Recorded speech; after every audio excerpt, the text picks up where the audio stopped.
going to do something a little bit different this week. As you know, if you've been watching the channel recently, we've been on a little bit of a collaborating with nature kick. I went to some lengths, for example, trying to effectively recreate Cry Samadhi's arbitrary collaboration with a cicada. And as I mentioned a while back, we've had the amazing privilege of borrowing the Bat Detector, generously lent by Melanie Gregory and Jay Reynolds. I also got to recently play a fun free improv set in the great outdoors with my friend and colleague, Meg Mulhern. And it really got me amped up to do more collaboration in general. So when the Bat showed up, my first thought was, why don't Meg and I collaborate again, this time with bats too?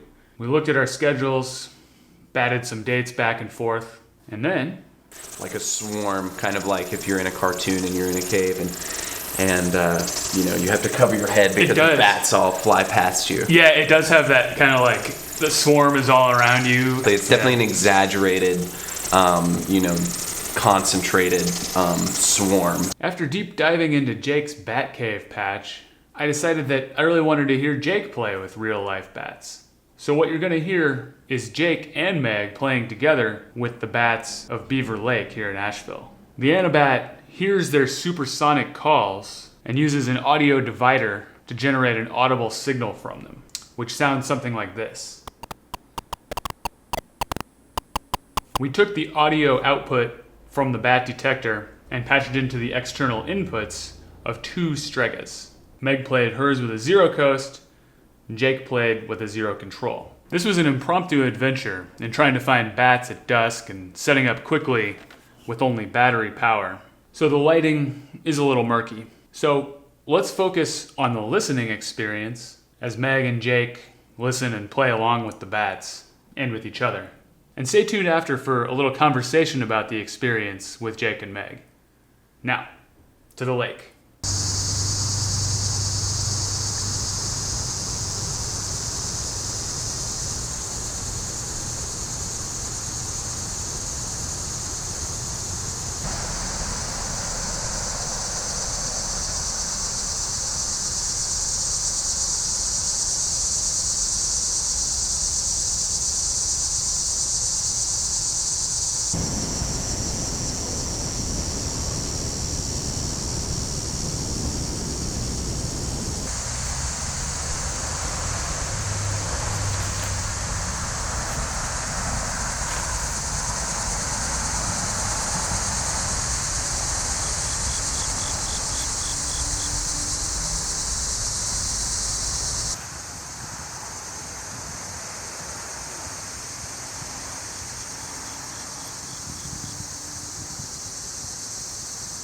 Good. I'm going to turn on the microphone for a second.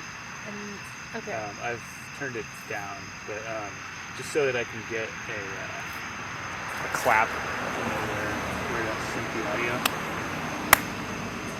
Okay. Now I'll turn it back off. Okay.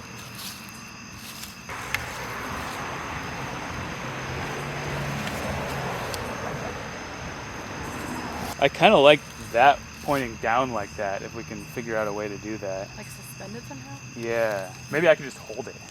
I could just hold it over the... You could. Oh yeah, that's way cooler looking. Let's do that. I'll just stand there holding it. Okay. Just watch the lake for sure.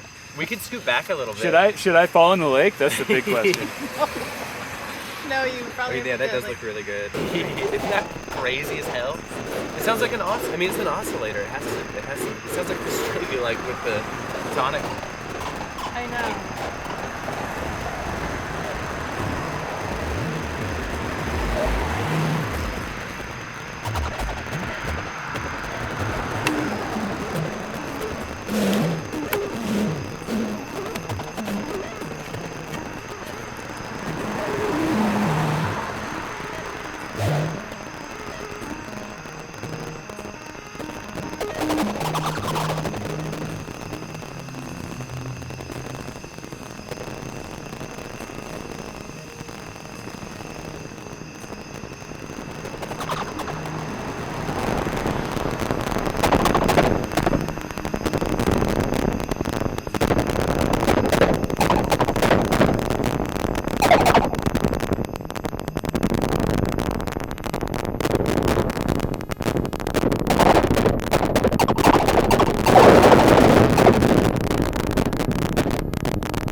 Let's have a chat with Jake and Meg about their experience.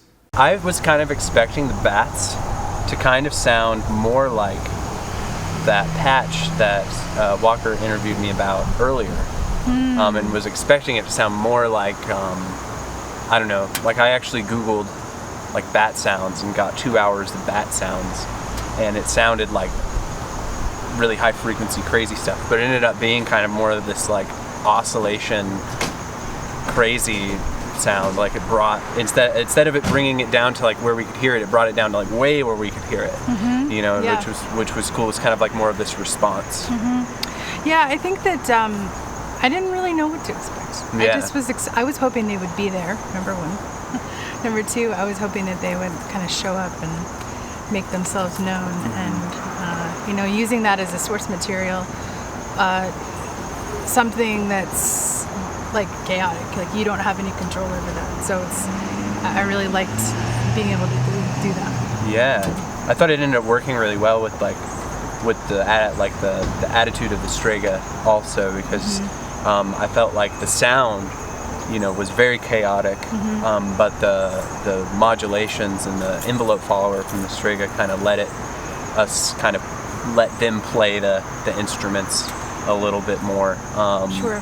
And it could, if I turned up the strength too much, though, it was definitely like, whoa, this is getting out of hand. But it was really good for like affecting the internal modulations and stuff like that, which I was sort of counting on. But you know, it was really like you said, it's like I didn't really know what to expect. I sort of thought I knew what to expect, but it was totally wrong. So Yeah, I did too. My expectations were definitely wrong, and they were, and I was, you know, pleasantly surprised. yeah, I mean, it's weird playing with another species. It is, and I think when you're playing with the bats, and then you're also responding to whoever you're collaborating with, so you have like several different levels of collaboration, several different ways to both receive whatever's happening and also to respond to it. Yeah. So there was an interesting, you had to hold in your mind, I'm responding to the bats, I'm using the bats in a way, and I'm also responding to the person I'm collaborating with. So there were like a couple of different levels of collaboration going on, which I love. Yeah, sometimes I didn't know if it was you, or if it was the bats, or if it was me. Yeah, It totally. was super easy to get lost in, when you're playing. I mean, it was like a big band. It was. It was. The bats were really responsive. Were there any particular challenges with it? Mixing was hard. I thought sometimes it was like, yeah, because sure. the sound from I forget what the tool is called, the bat responder, was ended up being a lot harsher and more synthesizer like than I expected it to be. Yeah. So Yeah. it was trying to wrangle that was pretty difficult. Right. Yeah. It was highly electronic. Okay, we probably should call it Starting to Rain. All right. Yeah. Starting to rain, starting to rain. Ah!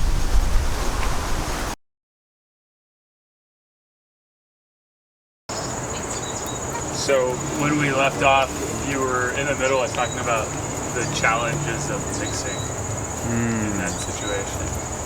But yeah, it was definitely. I felt like the sounds from the device sort of were really similar to the dry side of the Strega with like heavy modulation. So it was like, is that what I'm hearing, or is this the Right. bats? Yeah. I know. It was like you're collaborating with the bats. The bats are not really collaborating with you. No, they couldn't actually hear us. No, so. no. As far as we knew, the bats did not hear us. And then I was collaborating with you, you were collaborating with me, and then we were sort of collaborating with the instruments. You know, we didn't know what was going to come next, what the Totally. bats were going to do. So Do you remember to what degree the bats were influencing not just the sound, but the rhythms of what you were doing? Once we started doing it, I was like, okay, how do I incorporate this in both like their sound, but also in the envelope follower from the Strega? And I ran the envelope follower of the device into the activation input of the Strega. So basically the bats would do their thing, and that would be what triggered the sound of the Strega on my end, which was being sequenced by the zero control in like a melodic, like recognizable scale, recognizably like musical way. So it was kind of chattery, which was then running through the wet side of the Strega, so it was, you know, kind of washed by the delay and stuff. But that was sort of what I tried to use as, at least for some of our jam. Mm-hmm. Yeah, same. I was definitely using the sound of the bats, you know, coming in and doing a, you know, just using that to kind of go from, and using the O-coast to actually to modulate some of those parameters of the Strega. And then I think I ran a clock over to you at one point and took a gate from you, so it was like we were actually kind of sharing some of the same situations. Definitely maybe some bat CV feedback going on at times too. For sure. I tried to use the bats chirps as a way to trigger through the steps of the zero control, but I don't know if it was quite enough amplitude from that to actually send it. I think I was able, when the bats were like really getting loud, and I felt like I was able to turn up the strength, I was able to make that happen. But at that point, I couldn't really hear the melody as well. So I kind of strayed away from that and just used it more for the activation input. And then when at a certain point, I sort of abandoned the like, oh, I'm gonna try and make this musical, and was like, I'm gonna make this chaos. Right. And then I was Sure. like, all right, I'm gonna patch this into whatever, and, you know, patch it into the time and stuff like that. Well, and what was interesting was that there were these moments of like really interesting, like strong melodic content. You know what I mean? It was like all of a sudden they were, everything would like sort of come together and sort of then would sort of fall apart again. Yeah. And I really liked the way it sort of had that flow to it. And I think that was probably, you know, having to do with like the way that melodic, you know, sequencing using the O-coast would sort of fall apart. Mm-hmm. You know, and I really I enjoyed like picking up on those cycles. You know? Yeah, there were definitely like things we would come back to, and we would kind of like maybe meander away from ideas and come back to them, and just like kind of regrip and try and, you know, learn where the bats played into all of it, and like kind of revisit things and be like, oh, this would actually be cool to, I don't know, after we got familiar with the way that it was sounding, because it really was pretty chaotic at first. I was like, okay, this is gonna have to make this, rethink my idea, maybe make it more chaotic. I didn't really come into it with an idea at all. Mm-hmm. So I was sort of pleased that we heard the bats at first, but also kind of waiting for the bats to do something. Yeah. So, and then sort of falling into place around what they were doing, and, you know, the sort of minimal structures that you were sort of creating. Yeah. It was crazy that like the detector was, you know, I would take off my headphones sometimes and hear like so much, and like hear cars going by and bugs and stuff, and put my headphones back on and realize that the detector wasn't picking up any of that stuff, and it's like it was picking up stuff I was not able to hear. So, you know, it's just like there's bats hanging out. There for are. sure. Yeah. Jake and Meg both have new releases out this week that you can check out in the video description down below. Hope you enjoyed this video. Let us know if you want to see more stuff like this in the future, and happy patching.